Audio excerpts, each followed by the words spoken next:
All right, here we go. A lot to talk about today. I'll start out with my plan on how I'm going to do this going forward so you can hold me accountable.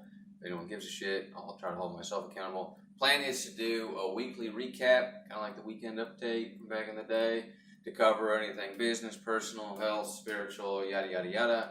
Not to include the proper videos that Joel's putting out through Lotion Media that we'll be doing with the podcast, which I'm excited about that. So I'm going to try to do a 3-week recap, but I'll have to circle back to most of that later because I want to focus on one thing in particular, which I think I'm going to title, Will 5G Alter Consciousness? Which has a good ring to it. All right, to recap everything else before I jump into the fun part of that. Been reading a lot in these last few weeks. I would say that these last 3 months have been some of the most exploratory in terms of receiving new information, mainly through books, a few other things I've been seeing online. Certainly the whole COVID nonsense is a part of that, if for no other reason than it is opening other doors or channels of information that I might not have otherwise pursued. I'll come back to COVID later. I'm really not here to focus on that, but we're going to talk about vibration later. I want to spend some time in the future focusing on the books I have been reading, really been getting into different Hermetic philosophy. So that's going to refer to the philosopher god Hermes and also Thoth. So we're looking at Greek and Egyptian teachings. So that segues into the term occult or occultism, and it all kind of ties together. Very interesting stuff. That would all be summarized under what I labeled my word as trog from a couple of years ago. How different cultures have tried to explain the invisible. Most popular word for that would be God. I've made some great headway in the book by Peter Kropotkin, the Russian, that's all about refuting Darwinism, at least the explanation for human evolution, by looking at the collaborative aspects of humans and animals versus the competitive nature, which is what Darwin is most known for. And that has been really great because I've also been in the works of trying to find land. Obviously, I've been talking about that in the past to build my own quantum community, but possibly that idea would be opened up to more of an intentional living community, and being able to study the interactions and collaborative nature of humans in the past, going way, way back, and then animals as well, is just some sort of reinforcement to what I've been working on there. So that's the skinny on what I've been reading. Business-wise, we have finally slowed down a little bit in terms of online orders at the farm. God, I don't know how many head of cattle and hogs now we've gotten orders for above and beyond just regular retail. Of course, we're offering halves and wholes on that option for people to fill their freezers. Finally got someone else hired to help out on the production side at Westville. That is great. Obviously a lot of training to go with that, but things are moving in the right direction. All right. Now, the fun part, which I just came up with the title earlier. I'm going to see if I can tie it all together.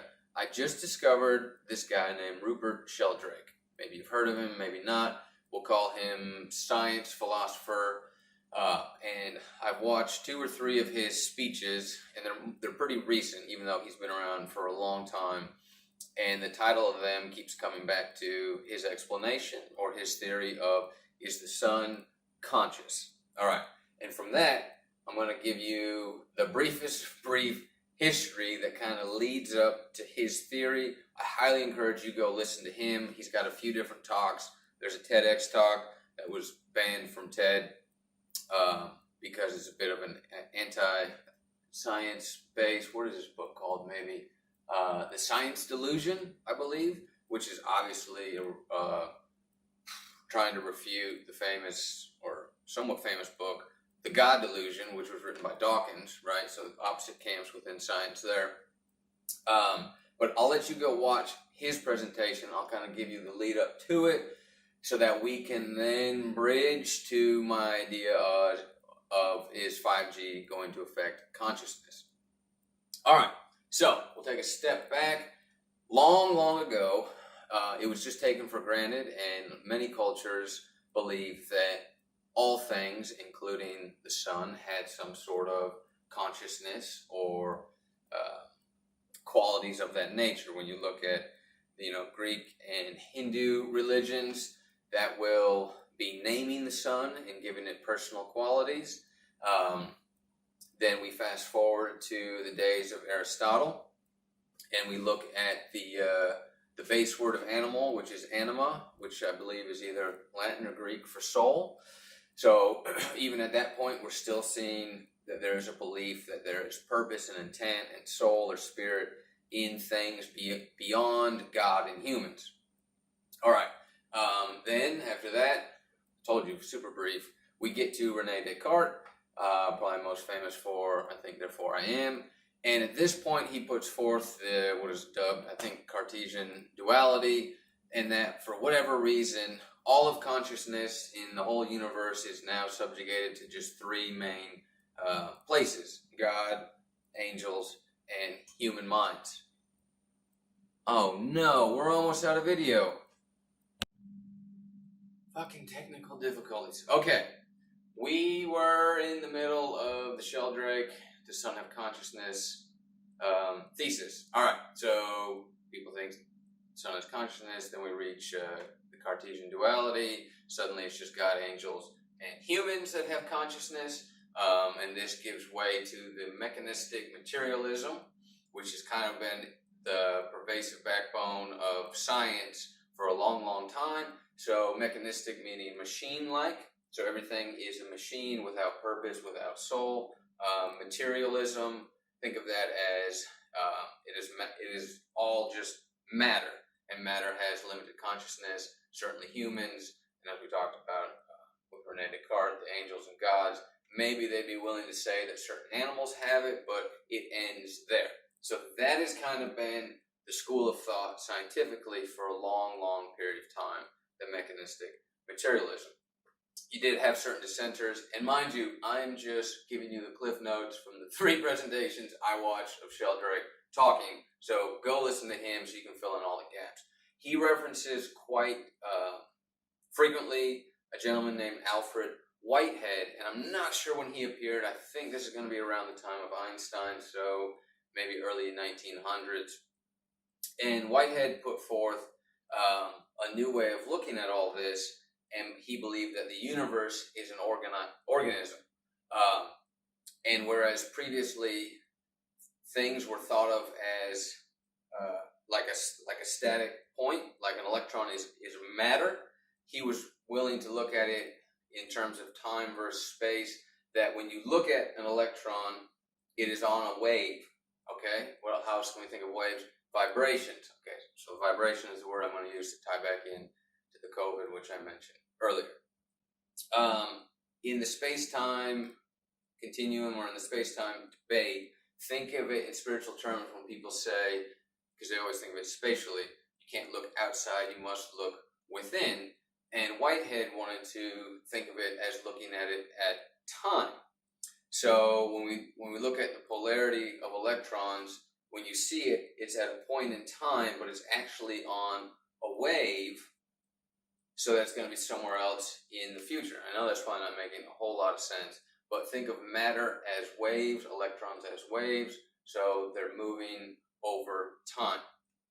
All right, so what Sheldrake has taken from this, when we think about time versus space, is with the mind and the body, to picture it as that the mind is in the future and the body is somewhere in the past. Related to the self-organizing entities, this would apply to anything that naturally occurs as opposed to something that is man-made. Within man-made are obviously inanimate objects, whether that be a chair, a car, or other machines that we make, mechanistic, but that would also include AI. So I think somewhere in there is an argument to be made that AI desire really cannot become more advanced than that which creates it. It certainly can become more destructive, but that would be a different conversation entirely. All right, so working up to the sun and consciousness, that was the brief backstory. What does the sun consist of? It is primarily electromagnetic frequencies at its core, all right? And when we look to study the mind and the brain and to explain consciousness in humans, there is certainly great agreement that it has something to do with electrical signals, whether they're electromagnetic or not, of what's bridging the gap between what the mind and the brain is, which would thereby be consciousness in humans. All right, so if it's somewhat EMF, electromagnetic field of frequency, related in humans, and the sun is composed of EMF qualities, why would the sun also not have its own consciousness? Now, I glazed over a lot of details, and you definitely need to go listen to him, but I had to say all that so I could get to my point. And certainly he even says that what he's putting out there is not something that can be validated by hard science, but it's very compelling, the argumentation that he makes for all of it. All right, so if we understand our consciousness has much to do with electromagnetic fields or frequencies, right? And we can measure the heart that way, we can measure the brain that way, et cetera, et cetera. We know that's happening. And we know there's frequencies in and around the earth. You know, you look at the Schumann resonance and how that has been changing over time, and our interaction with the Schumann resonance dictates our health.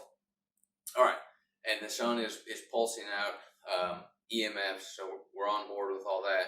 So it begs the question, when we create non-native or man-made, you can call it NN or MM, EMFs, what is the damage that we are incurring?